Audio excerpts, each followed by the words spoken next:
Good afternoon, everybody. Welcome to this webinar that has been made possible by all you Maverick insiders. You make it possible for Daily Maverick to keep the lights on and offer free content. I'm Mahlaka and I'm with the Daily Maverick. I think we can all agree that South Africa is a complex country to live in. Even before the COVID-19 pandemic, the economy was in bad shape. Our politics were quite volatile, just to name a few problems. But leaving the country to find greener pastures is not an option for many people, including me. So we all have to stick it out and make this beautiful country work. This afternoon, we'll be speaking about the small book over here. I'm not sure if you can see it. There we go. It's called 13 Ways to Not Panic, which is authored by our guest this afternoon, Alan Knott-Craig. He's an entrepreneur and has a long career in technology, and he's now trying to bring affordable internet access to everyone through his NGO called Project Sizwe. There is a link to, on the sidebar, either your left or right. We can download Alan's book for free. It's an ebook, so I'll implore you to read it. Alan, thanks for joining us. Thanks very much for having me, Ray. Thank you. So we have about 241 people on this webinar. Thank you so much, everybody, for joining us. Ask Alan, questions, comments, send them through. This discussion, I want this discussion to be as interactive as possible. I don't want to be a talking head here. But, Alan, people reading the book might say, here's a guy, he probably comes with a place of privilege. You're accomplished in your career, you're educated, and you have a well-known father in business. His name is Alan Knott-Craig, your namesake. Thanks for the reminder. Yeah. As well. And what makes you credible? Let's start off there, to tell people to not panic when you could probably leave South Africa, and build a life outside of South Africa. Maybe let's start there, Alan. Yeah, it's a very good question. Thanks for the awkward question up front, Ray. I guess people that can leave the country, that choose to live here, are more credible than people that can't leave the country and choose to live here. So I think you're quite right. I do have some choices in life. I don't think I have necessarily enough money to live the life we live here in South Africa, anywhere else, but perhaps I could do that. And I'm not limited to South African passport, so that's not a factor either. And yet, I personally have chosen to commit myself to this country, hopefully forever. But I don't know, maybe not forever. But as far as I can see right now, there's no reason that there's no reason to panic and leave.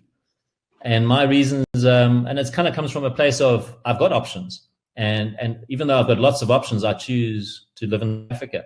And perhaps that's a little bit more of a relevant angle than people that feel like they don't have options, and that's why they choose to live here. Yeah. Looking at what's happening in the country right now, COVID has just made things even worse. Unemployment has, become even worse during a COVID-19 lockdown. So why aren't you panicking? You are also an entrepreneur. You invest in this country as well. Why aren't you panicking? Yeah. Okay, so I've traveled a lot. So I've been fortunate to travel, and certainly every country has its problems. There are some countries that don't seem to have any problems, like Australia and New Zealand. But the UK has got political problems and Brexit problems, and America's got Donald Trump problems and other problems. So I guess what I try to achieve in this little book. And maybe before I go on, let me just say, I did print a whole lot of these books because when I wrote it, I had kind of sent a draft to my distribution house, the guys that sell my books, and they passed it on to CNA and Exclusive Books, and they all loved it. So they thought, okay, we're going to sell this like hotcakes. So I went and printed a whole lot of books. Tell us the number again. The number. Yeah, thank you. Let's make this as embarrassing as possible. So 1,300 books, and I'm like, told my wife, hey, honey, we're going to sell all these books, and then when I sent the books off, they sent them back because they hadn't realized they were quite small little books. And the bookshelves don't actually, Raymond's head is not that big. And I couldn't, they just sent it back. They said, sorry, we didn't realize they were so small. Our shelves don't fit these books. Now I'm sitting with my office full of boxes of books. Yeah. And so here we are trying to flog books by the internet. for those of you who would like to give a gift to anyone.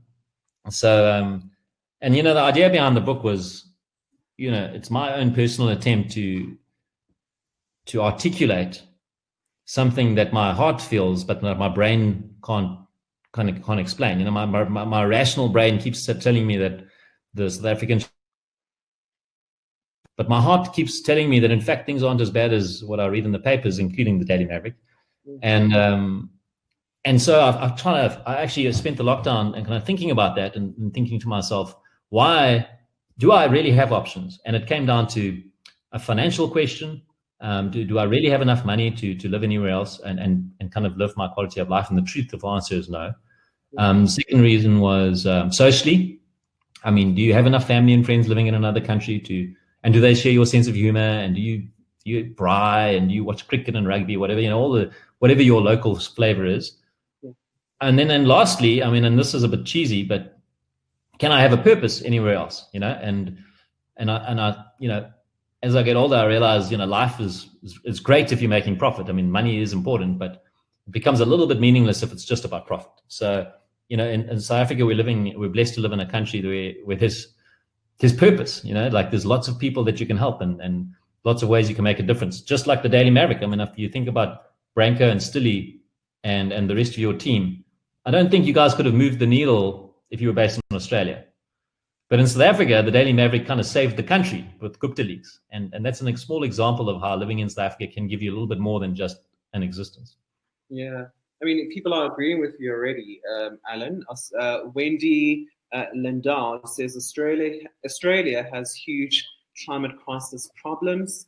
So it goes back to your point about, South Africa is not unique here because, equally all countries have their own issues.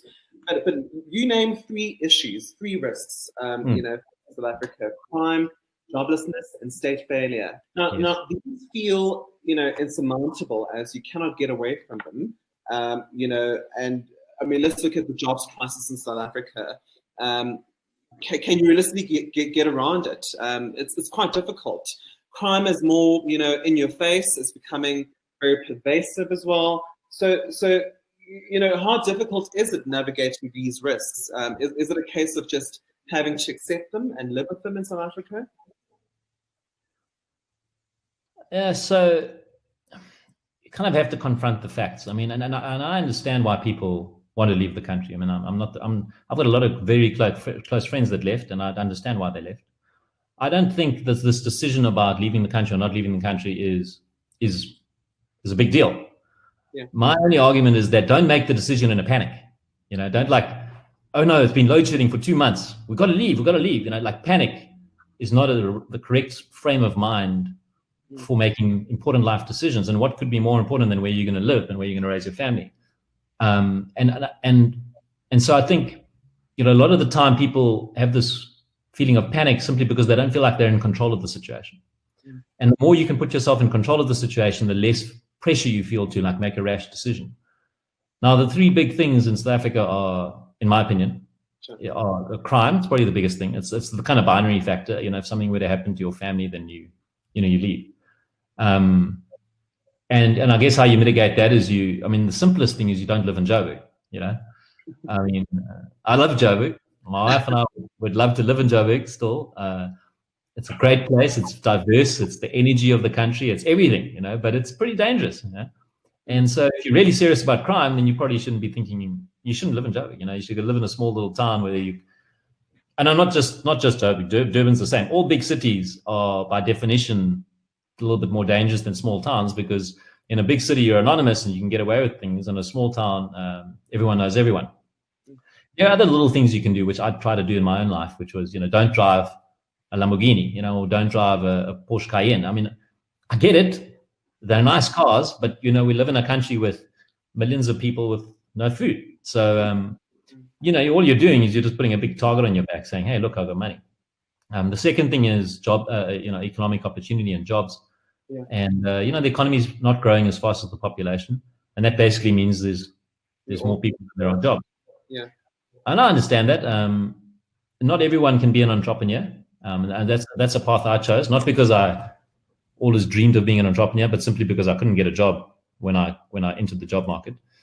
But I do think that, you can either go through life thinking that someone's going to give you a job and pay you a salary and give you a pension, or you can start taking a bit of responsibility for your own future and taking some of your savings and buying property and earning rental income and kind of being a little bit entrepreneurial and taking responsibility for your financial future, which takes away this feeling of you're not in control. You're like completely at the whim of ABSA, deciding whether they're going to retrench you or not. So yeah. I think, you have to mitigate job risks by finding other forms of income on the side. And then the third thing is state failure. Yeah. Now, that's an important one. In fact, Jesus, I don't think you can get away from it. I'm not sure if you can. Do you have any ideas? For getting away from state failure? Or learning to live with it, or getting around it? No, I don't think you should. I don't think it's something that you should tolerate. Sure. And in truth, you can't tolerate it, because if the state actually fails, then we have no country. I mean, this is pretty binary. I mean, but we haven't reached it yet. Go to Afghanistan and see what life is like over there, or go just north of the border to any country north of the border except for Botswana. But I don't think the ship is going to hit that iceberg. If you think about Cyril Ramaphosa, he's an incredible guy. I mean, how he's managed to somehow kind of right the ship after 10 years of bad stuff. He's maybe not moving as fast as a lot of us would like, but he is moving. Yeah. And slowly but surely, the municipalities and the provincial governments are also kind of following along. So there's hope, at least from a state failure perspective, that the state can get its job right. Because if they don't fix the potholes, and if there's no water, and if the electricity doesn't work, it is pretty tricky to have a successful country. But that said, every job that the government fails at creates an opportunity for an entrepreneur. And one of my there's a little company called Namola.com. It's a personal safety platform, and that's basically an alternative to 10111. And the entrepreneurs that started that have built an amazing little business simply because 10111 doesn't work. Basically, you don't want to phone 10111 even if you are in an emergency, because it's such a frustrating experience. And now that wouldn't have happened in America or the UK or Australia, because when you phone 911, it works. Yeah. And so, state failure creates opportunity for those of us who are entrepreneurial. Yeah. It's not even about state failure only, Alan. It's also about, I think, an issue that's been pervasive during the lockdown, from the state's perspective, is corruption, around, COVID-19, personal protective equipment, and how corruption has festered without it being prosecuted. So I just wonder, maybe let's talk about the personal stuff with you. How did you shift your mindset, to have a glass half full kind of approach when, you read the newspapers every day and goodness, you feel like jumping off a bridge, that's how bad the news cycle is out there. So the mind shift, how did you get there? Okay, so first thing is I don't read the newspapers. I don't even read the Daily Maverick, to be honest, because it's so bloody difficult. That's my business. Don't tell people. I find that the important news gets to me, somehow. Yeah. So I do find it's kind of difficult to maintain a positive mindset if you're bombarding your brain with negative headlines all the time. Yeah. Social media as well, hey? Sorry? Social media as well. Twitter. Yeah. I'm on Twitter, but I'm on Twitter just to follow interesting people and read their articles. I'm not on Twitter to participate in a random conversation. Sure. But on that justice thing, that's an important question. Yesterday Zapiro had a great cartoon, and it was like this blue whale, which was Marcus Jooste, and on top of the blue whale were a couple of little minnows, which were the Guptas and Ace Magashule, etc., etc. And unless you put Marcus Jooste in jail, it's no good that you're putting the government corrupt officials in jail, because the private sector is more corrupt than the government sector. I mean, that's effectively what it is. Yeah? And I think a lot of people, black and white, need to see a bit of justice. They're not going to believe in the system until they see consequences. And I really hope that the National Prosecuting Authority is getting that stuff right. I do feel like they are getting it right. They were hollowed out, so they're not going to have easily turned the ship there. But I just, hope every day that it's going to work out. And I've kind of realized over the years that, once you've, really what I started this whole book about is about saying, make a commitment, So start with, can you live anywhere else? And if you can't live anywhere else for the reasons I explained, then commit. Don't go, oh, well, maybe. And then once you've committed, there's absolutely nothing to be gained from a pessimist mindset. There's just believe, just hope that everything's going to be fine. Hope the NPA is going to get it right. And until all the facts are fundamentally proven that you're wrong, don't give up the hope. And then when you have been proven wrong, then reassess your original decision about whether you're a financial prisoner, whether you're a social prisoner, and whether you're a purpose prisoner. And if you are still a prisoner, well, then carry on. And if you manage to have a plan B, then you get out. But it's going through life thinking that everything's going to go pear-shaped is not a recipe for happiness. And even worse, you're sitting on the sidelines. You're living in South Africa, but you're pessimistic, so you're not participating. And if it just turns out by some miracle that we turn out to be a great country, you're going to miss out, but you were living it. And that's going to make you feel like a fool, Yeah. I mean, Riaz Jacobs reminds us that corruption is rife globally, seeing it now in the UK related to COVID-19 and Brexit spending by the government and consultants. The numbers are staggering, and just like SA, no accountability yet. So this is another reminder. Richard Adams reminds us, takes us back to the unemployment issue. How can we give hope to millions of students looking for employment? I mean, it's staggering that there are university students or graduates qualified but can't gain an entry into the labor market and find gainful employment. So, how do you even begin to instill hope there, Alan? Cool. Let me start with some perspective there, right? Imagine you're living in the UK and like 70% of your population are soccer hooligans. Or imagine you're living in America and you realize that 40% of your population really thinks Donald Trump's a great guy. So, I mean, that is like systemic stuff, that kind of makes you think, oh my goodness, this was game over. Yeah. And that's that's ideological almost more than like what South Africa's problem, which is the economy doesn't grow fast enough to absorb all the, working age adults. So, I don't know how to answer that question.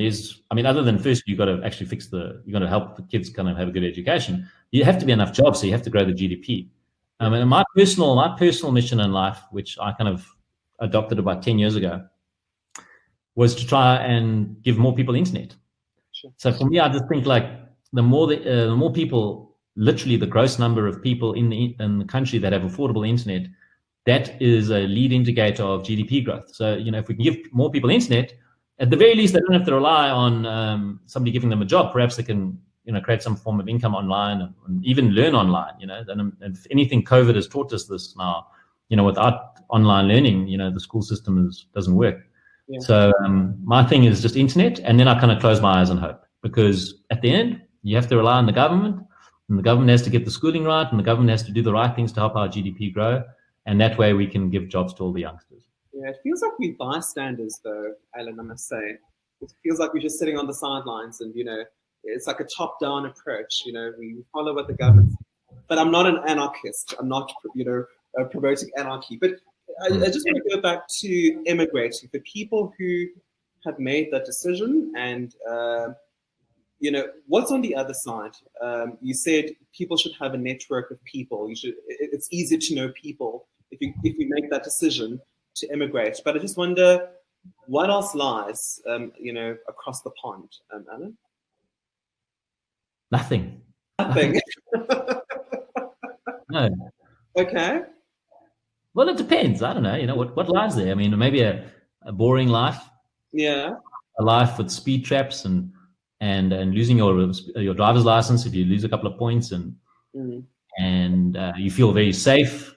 Yeah. And social safety net, and you can't afford to go to the beach because it's you don't have enough money. Yeah. There's a lot of pluses and a lot of minuses. I don't know.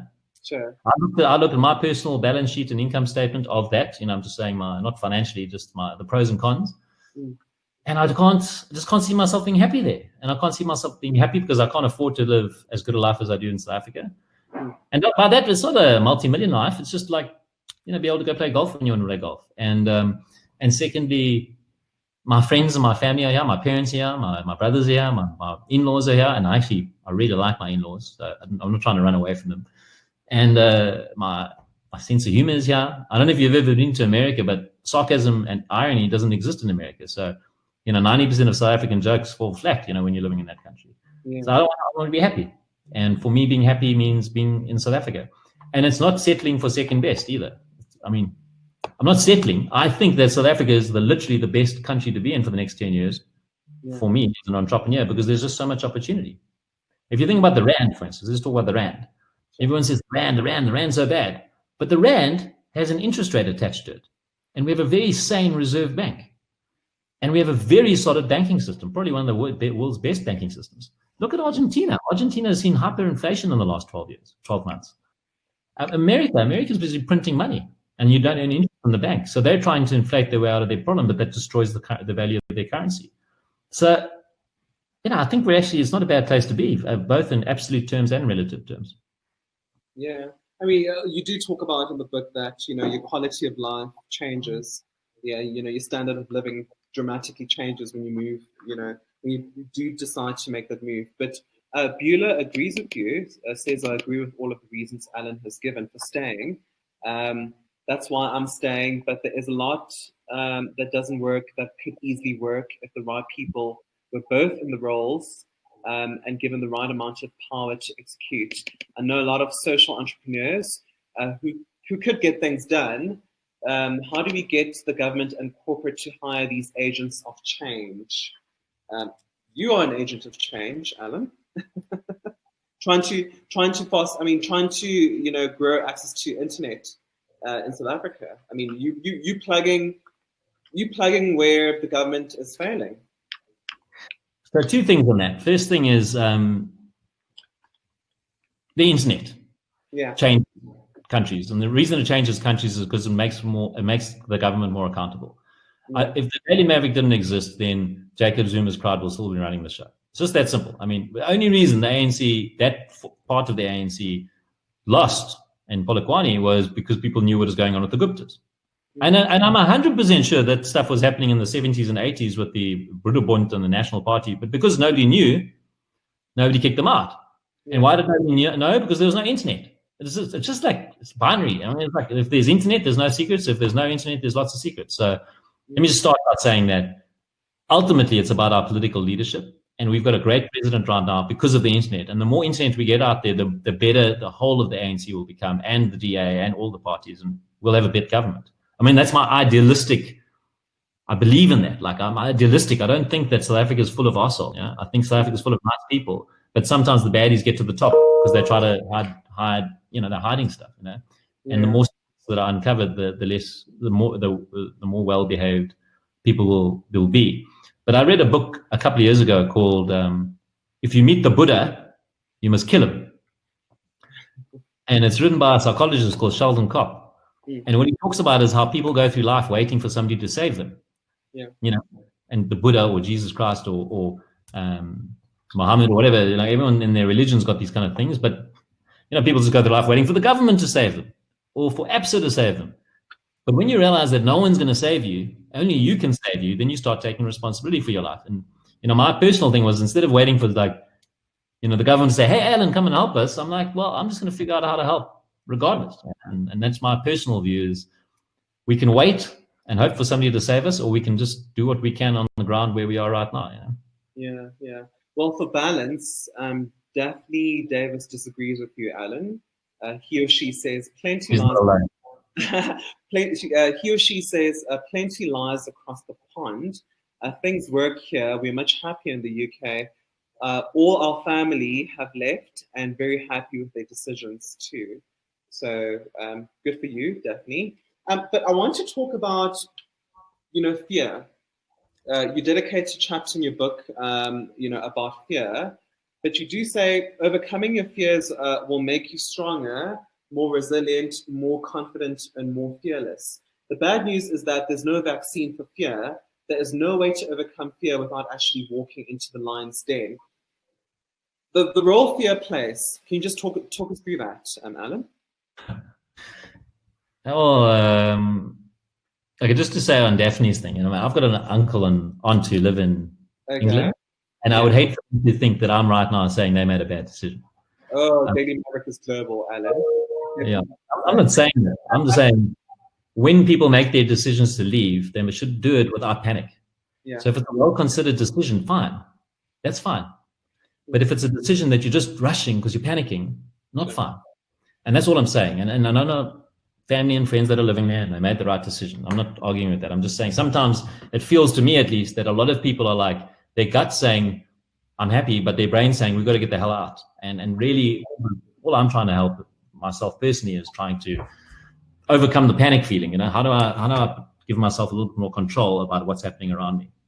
And around fear, I mean, man, I can only speak from my own personal experience around fear, and I'm not really a very brave person per se, but I have embarrassed myself many, many times. I mean, the more, and I tell you, man, the more you make a fool of yourself in public, or kind of get hurt along the way, the less scared you are of doing it again, simply because you survived and you turned out it wasn't as bad as your imagination said it would be. So, there's like 2 pages in this little book about the importance of kind of actually acknowledging to yourself, what are you afraid of? Are you afraid of losing your job? Are you afraid of public speaking? Are you afraid of being murdered? What are you afraid of?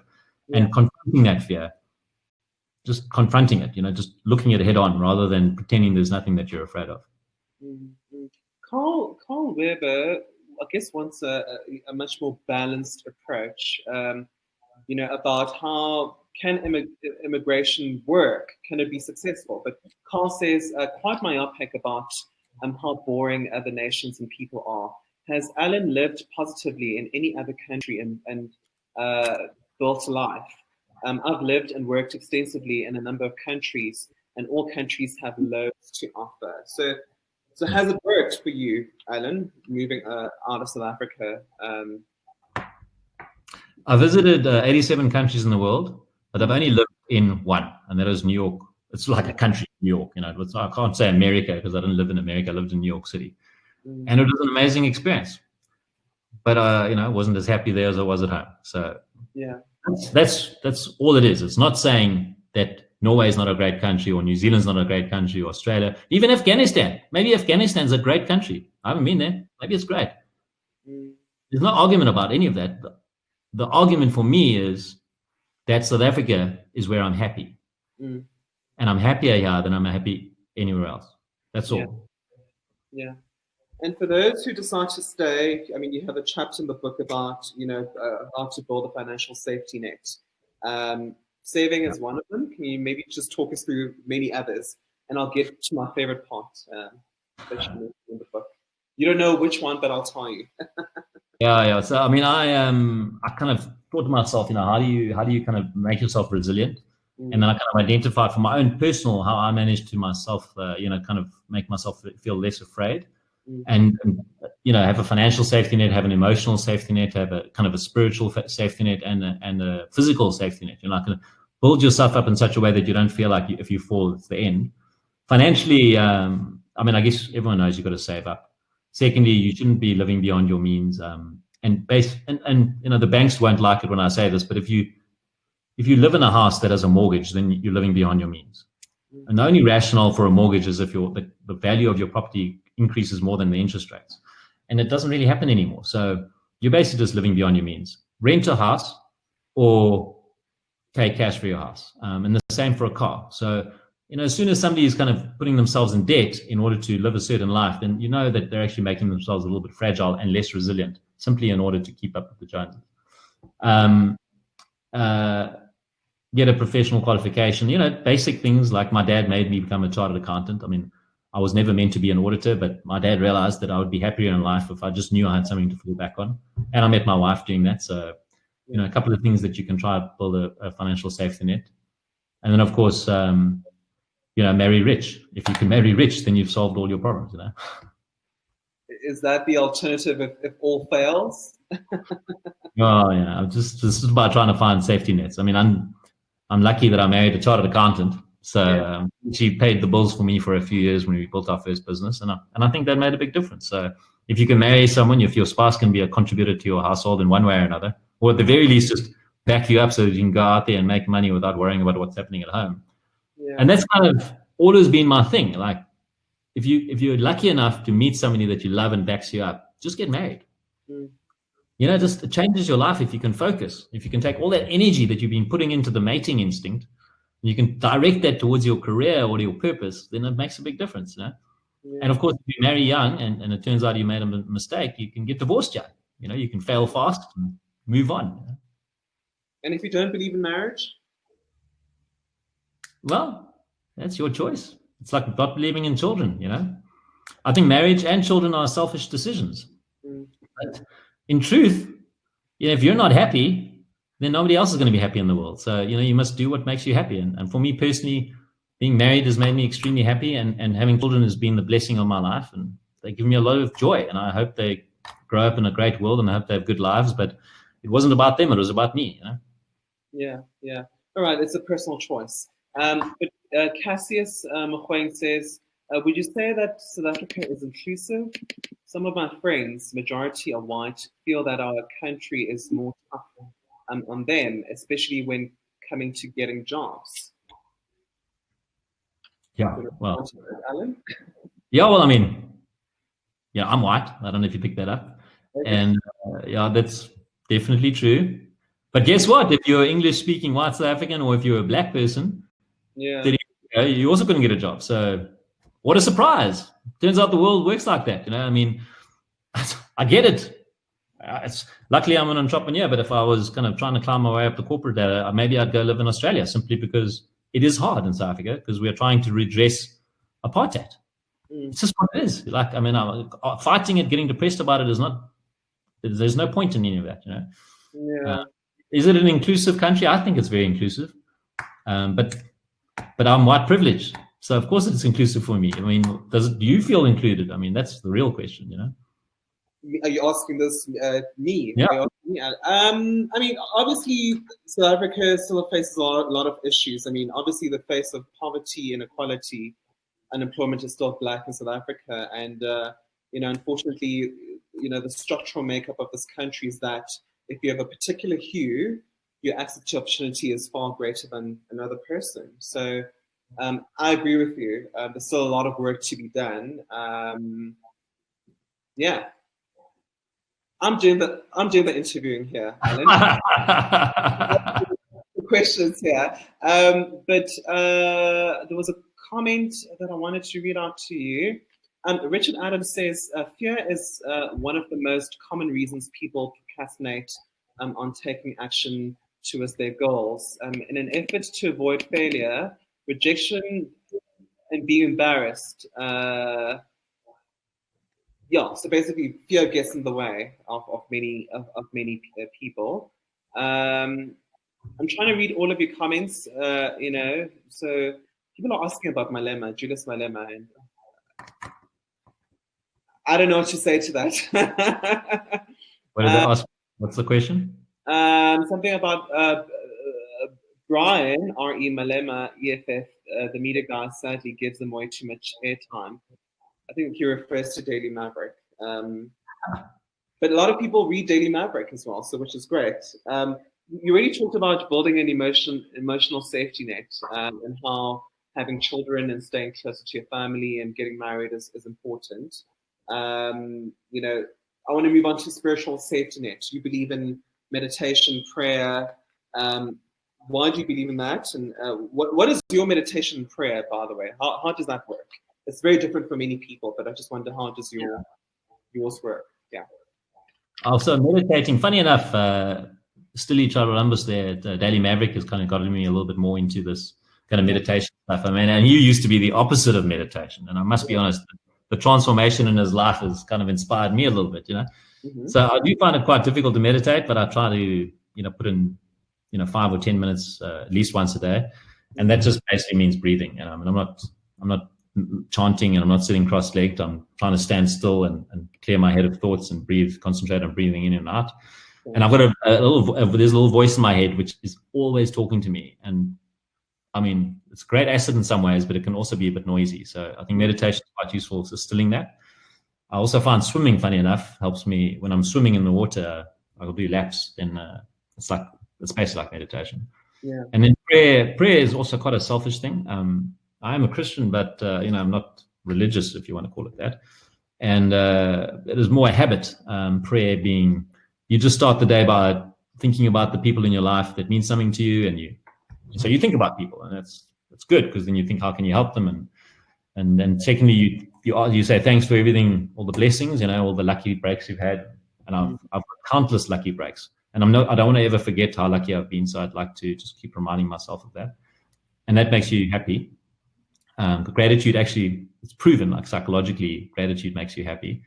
And thirdly, everyone prays for something, right? Please let her pass my exam. Please let her fall in love with me. Please let him fall in love with me. Please let me raise money. Please let me knock out of business, whatever. And that's just a form of manifesting your destiny. When you actually articulate for yourself what you need in life and what you want in life, then you can go and get it. And a prayer just packages that whole thing all together, and helps you kind of get your mind right.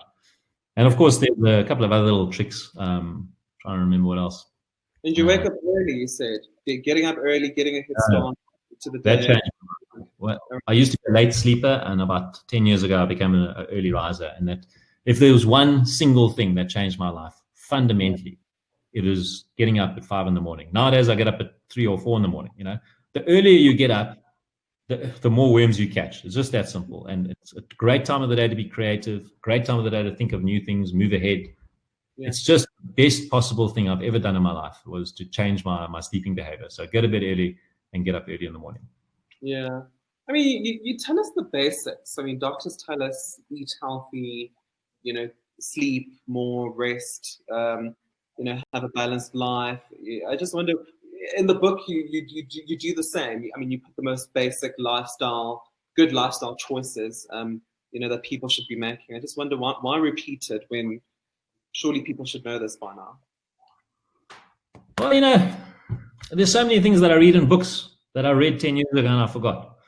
And there's so many things that I wish somebody had told me when I was 25, and then I had to learn it the hard way for 15 years. And there's just so many obvious things out there that maybe it's because they're obvious, people don't talk about it, or you just forget it, Just like make your bed, for instance. I make my bed every morning. I mean, that's such an obvious thing, and my parents told me to do that from when I was born. But, I probably only started doing it about 7 years ago. And that was when I was 36. So just make your bed every morning. It's the start of the day, and you've achieved something, and that gives you momentum to keep on achieving things. And so writing it down and pointing out the obvious can be a little bit boring sometimes. But for me personally, it's useful. Yeah. Ingrid Lewin says, what about those who do not have choices? I totally agree with your sentiments. If you're reasonably well off and qualified to live overseas, but what about the majority who don't have any choice? You're basically stuck here. Yeah. So this book is not targeted at them. Okay. In other words, there's like a very small percentage of the country that cares about what I'm talking about right now. Okay. Well, on that subject, I mean, if everyone has a choice about whether they're going to be happy or not. I mean, I believe in that after reading lots of Holocaust books, like Survivors of the Holocaust and Nazi Germany. Yeah. A great book to read called The Choice by Edith Eger, Edith.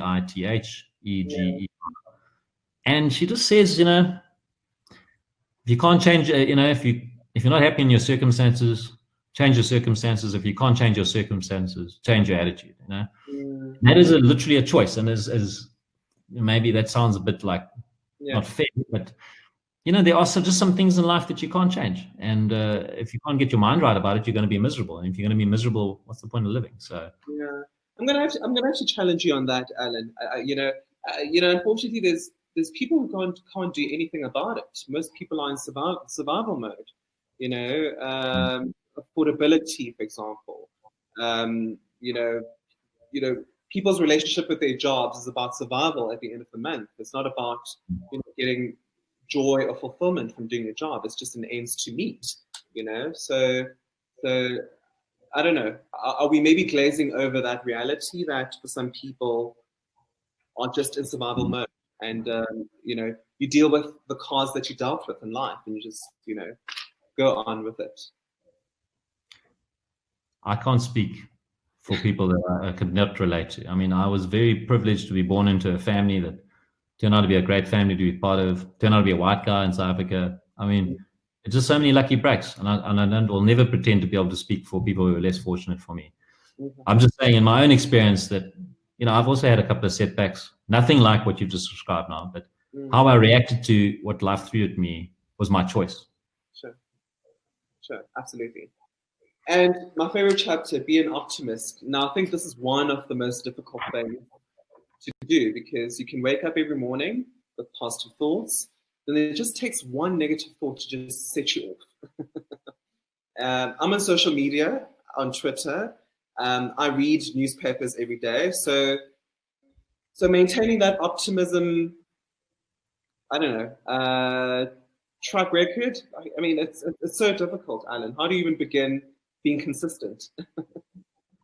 Well, I don't think it's a willpower thing. So if you start every day saying, I'm going to be an optimist, I'm going to be an optimist, I'm going to be an optimist, by 11 o'clock in the morning, you're so tired of saying that you just become a pessimist. It's an environment thing. And funny enough, because South Africa is such an interesting place to live in, I think most people are optimists. So, I mean, you probably find in Germany, everyone's a bloody pessimist, but in South Africa, everyone's an optimist. So you kind of generally are going to be surrounded by people that see the cup half full. But you've kind of got to go out of your way to also not spend time with people that are pessimists and that are always telling you about all the problems that we all have and we all know about. The second thing for me was to stay off social media and not read the Daily Maverick most of the time. So, you have to be conscious. If you're gonna let your brain and your senses absorb noise that's negative, then don't be surprised if you're a pessimistic type of person. There's also a certain element of skill, and that is every time life throws you a lemon, figure out how to turn it into lemonade. Every single thing can ultimately be turned into a positive. Every cloud has a silver lining, and it's such a cheesy thing to say, but if you can get your brain if you can start thinking like that, start thinking of the challenge of turning everything into just see what the positive of everything is. There are just some things there are no positives. And I'll never ever argue there's a positive to a rape or to a murder or I don't know what the positives are. There's nothing there. I'm not saying you can turn everything into a positive, but you've kind of got to get your mind right around trying to at least try to find something in everything.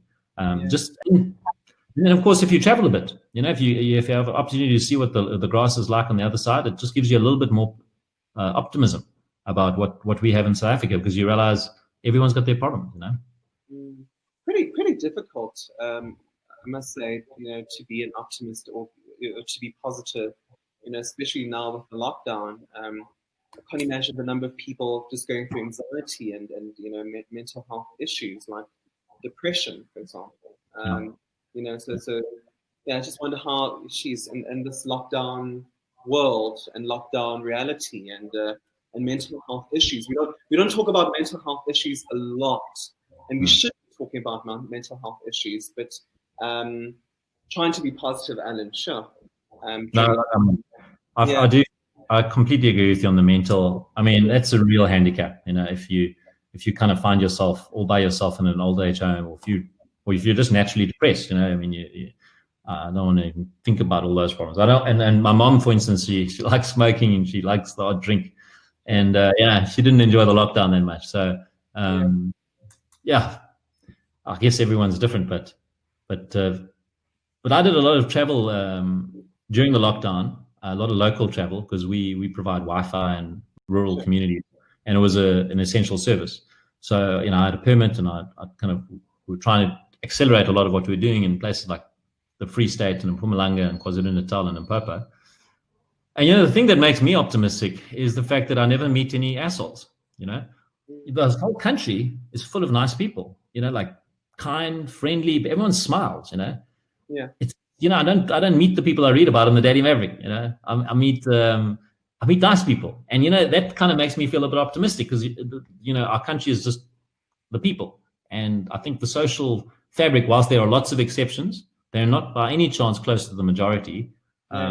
People are just nice people, just trying to make a living, trying to put their kids through school, not trying to hurt anybody, not trying to steal anything. And when you realize that's kind of that's your raw material that you're kind of working with, then it gives me optimism.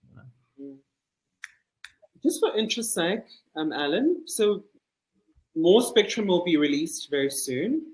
It took us longer than it should have, to be honest. I mean, is this the right move to get broader internet access to everybody, especially in the rural areas? I wonder what's taking us so long and why are we getting it so wrong. Yeah. I mean, that is what I do. So my personal domain expertise is internet access. Sure. And I don't believe that licensed spectrum is the answer to that question. I do think it's a massive step in the right direction. And I think that, I just wish the government would get out of its own way and just let people use it. It's like having a dam full of water and people without water 5 kilometers away, and they won't give the people the water because everyone's trying to fight about who gets the pipe. But fiber fundamentally, fiber optic cables is the future of the internet, simply because it's the fastest possible speed. The speed of light doesn't get faster than that. And also, it doesn't have any congestion issues. So spectrum congestion, when you're sending signal through the air, you're always going to be interfered with by other signal in the air. Whereas fiber it's like reticulated water. It's like light that goes through little pipes and nobody can interfere with it. So for the purposes of super fast, super affordable broadband, the future will be fiber. There's no doubt about that. But probably the short-term to medium-term solution is spectrum, both unlicensed and licensed. Yeah. That's until a cable breaks underwater and we're all plunged into, a blackout, an internet blackout. But leadership, that's the next chapter in your book, leadership. We talked about Cyril Ramaphosa earlier on, but you say lead by example. Don't ask anyone to do anything that you'd not be willing to do yourself. So leadership, why should we focus on leadership, Alan? I'm a big Winston Churchill fan. And a lot of what he was talking about, a lot of what he was just a leader. He wasn't the most popular person in the world, and he had lots of people who didn't like him and disagreed with him, but everyone respected him because he was a leader. And basically, that just means you're just consistent. What you say is what you do. You don't ask anybody to do something that you wouldn't do yourself. You make decisions rather than ask for a vote and then just go with the lowest common denominator. And you're courageous. You actually have bravery. You're like physical bravery almost. That's, if every South African I try to aspire towards that. I don't by any means come close to any of those 4 attributes, but I try to aspire towards that. And if everybody can kind of try to aspire towards trying to be a better leader, just for their family, just for their marriage, just for their kids, just in their little team at work, there's a ripple effect that goes through all of that makes everything better and makes it easier to be optimistic. Yeah, yes. It starts at home, basically, before you start pointing fingers Yes. at the government and all of that. Yes. Oh, wow. Same as corruption. I always say that, if you're willing to give out bribes in the streets, if you stop by, a traffic officer, and you complain about the government and corruption there, what makes you different to that? It's one exactly. thing. But also having purpose as well. You talk about that. By the way, guys, it's a 13-chapter book. Hey, it is a 13-chapter book. So I think please just read the book. Alan goes into detail about those 13 tips of not panicking. But having a purpose, Alan, have you found your purpose? Yes, my purpose is to get people on the internet. Okay. And the byproduct of that is less unequal opportunity. For me, the bullshit of South Africa is that my kids grow up in a house in a great suburb with great school, great internet, great education, great books, and the kids down the road in Kayamandi already are a bit disadvantaged because they don't have a library at home, for instance, and the school's not as good as my kids' school. But then they don't have the internet as well. Yeah. It just doesn't make sense. The digital divide makes inequality worse.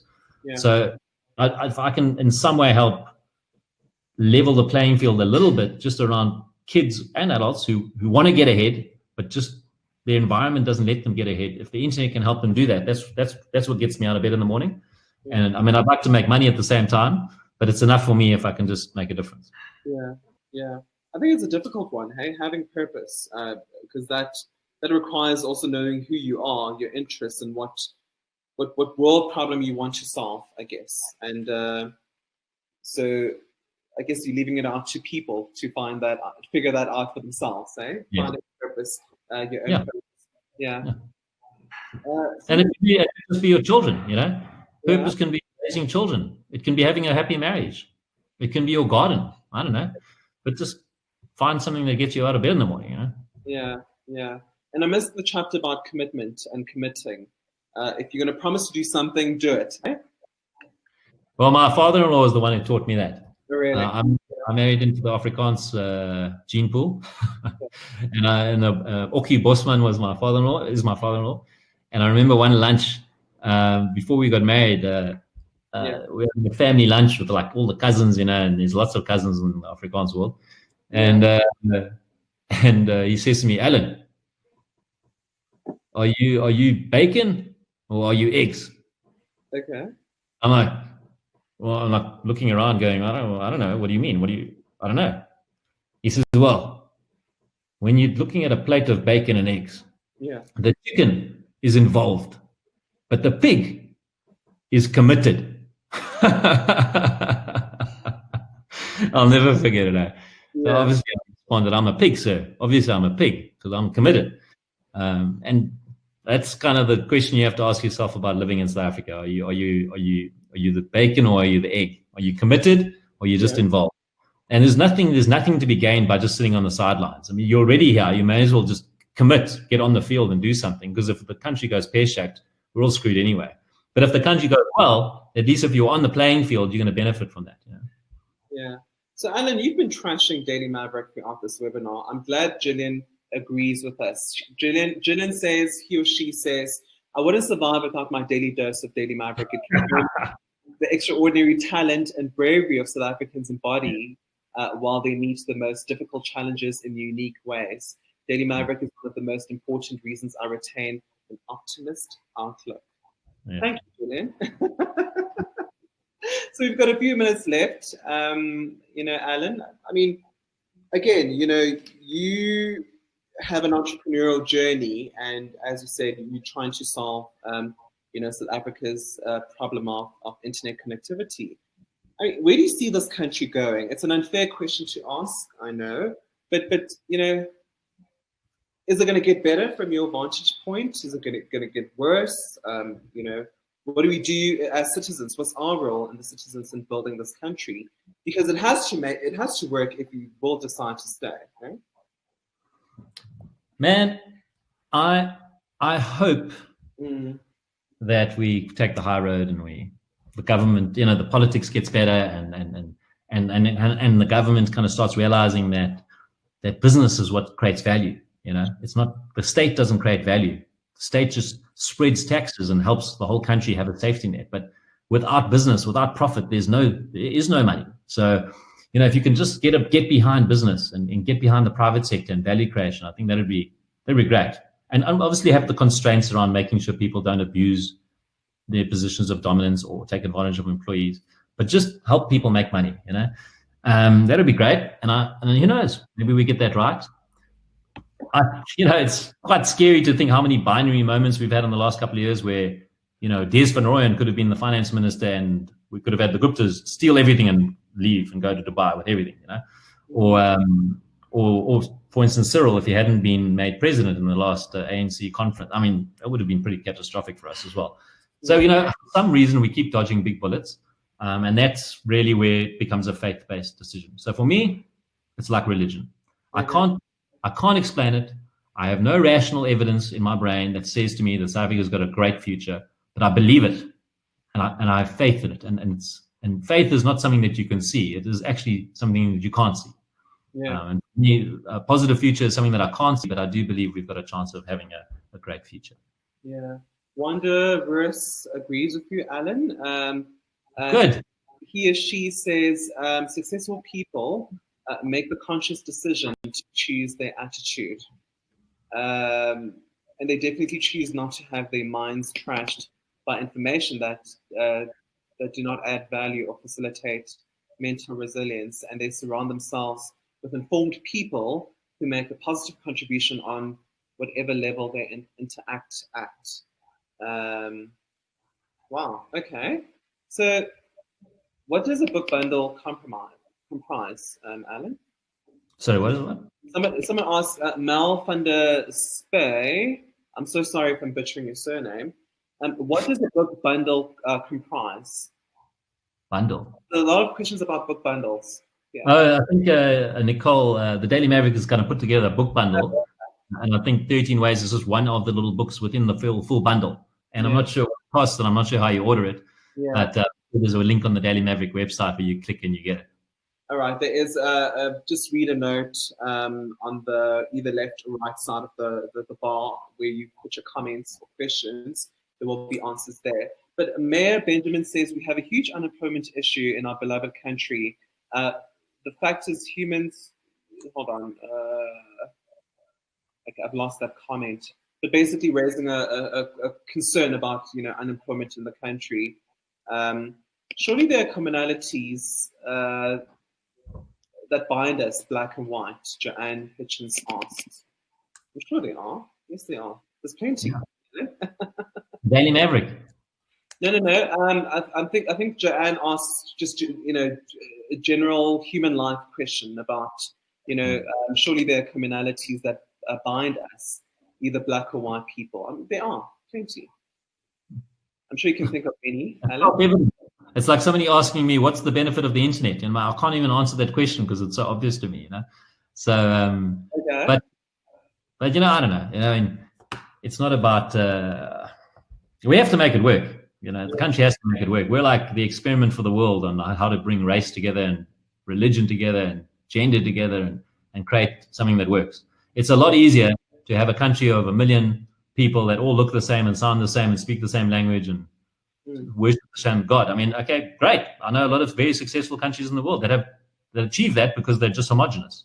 Yeah. I don't know countries in the world that are not homogenous and that manage to find success. So that's what South Africa is. It's the poster child for diversity and success. Yeah. I saw a couple of comments about people saying 13 reasons or 13 ways, too tiny, too small. Is there like a five you can pick, Alan, just to sum up and wrap up our conversation? So the reason the book's very short is because when I wrote it, I realized I didn't have much to say. And sometimes it's better to write a short book than a long book. Yeah. And by the way, if you'd like to get the book, there's a free book on my blog, www.bigalmanac.com with a CK at the end. Yeah. Or you can order it for 50 Rand, I think, a copy. And if you want to buy 10, we can give you a little discount. But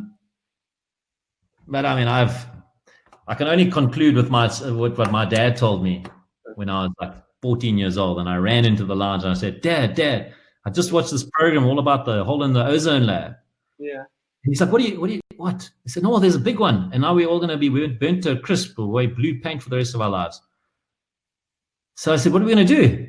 Yeah. He says, well, I don't know, but don't worry. Everything's going to be okay in the end. If it's not okay, it's not the end. I'm like, okay. And I believed him. And it turns out he was right. The ozone grew back. So that's all I can say, Yeah. It's going to be okay in the end. If it's not okay, it's not the end. I think that's a perfect way to leave it. Let's not end on a pessimistic note, Alan. Yeah. But to everybody who's participated in this discussion, thank you so much. Unfortunately, we ran out of time. That is Alan Knott-Craig. He's the author of this book, this tiny book, 13 Ways, 13 Ways to Not Panic. He says it's a lovely Christmas gift. I think so too. But thank you so much, Alan, and everybody. Take care, hey? Stay optimistic. Thank you. Bye-bye, Alan.